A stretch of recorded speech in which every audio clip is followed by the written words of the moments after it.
Hi, I'm Todd Jones, host of the podcast Pressbox Access. Here's a clip from my interview with Alexander Wolff. Alex tells us about the time he ended up in a car with Dennis Rodman and Carmen Electra. Dennis Rodman driving and Carmen Electra riding shotgun. Is that correct? Yeah, and me in the back seat. You've done your research here, Todd. Doing research, of course. Yeah. No, this was about 6 weeks before I was to get married, and I remember calling my wife the next morning. It was the middle of a playoff series that I'd been thrown at, and I called my wife-to-be and said, I don't think I'm going to need a bachelor party. He was driving 2 blocks down a downtown Chicago street backward, and then he was doing 95 on the Dan Ryan, and I was in the back saying the rosary, and Carmen Electra is like egging him on. And I'd like to say that that all my assignments were of that ilk, but of course I know Austin Murphy, my old colleague on your podcast, talked about the Mike Silver effect.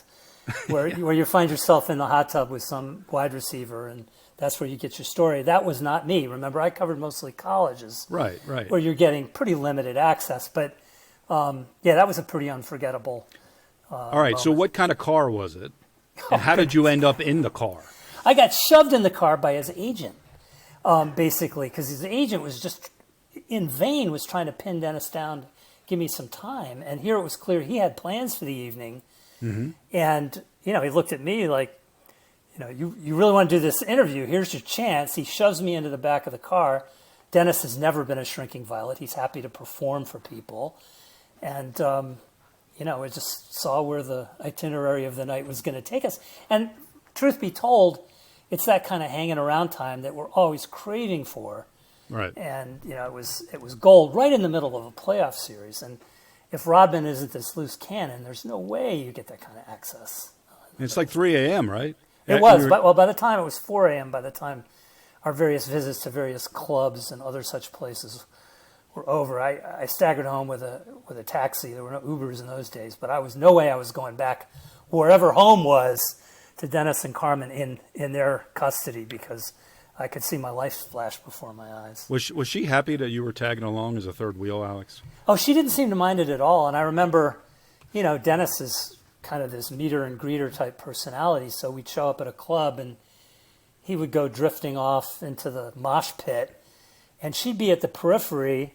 So, okay, I'm not following him, but I can hang out with her, which was not combat duty. And right. So I filled my notebook with her telling me how sensitive he was, and the hard life of the sports writer. I can only imagine what the expense account looked like. Alex, you have 7 salads on this expense account. Considering that everything was comped, I got shoved into the car. I didn't have to pay for anything except a cab fare back to my hotel. All of these clubs were happy to see Dennis and Carmen come in for free, and I was just comped as part of the entourage. Everything worked out just fine.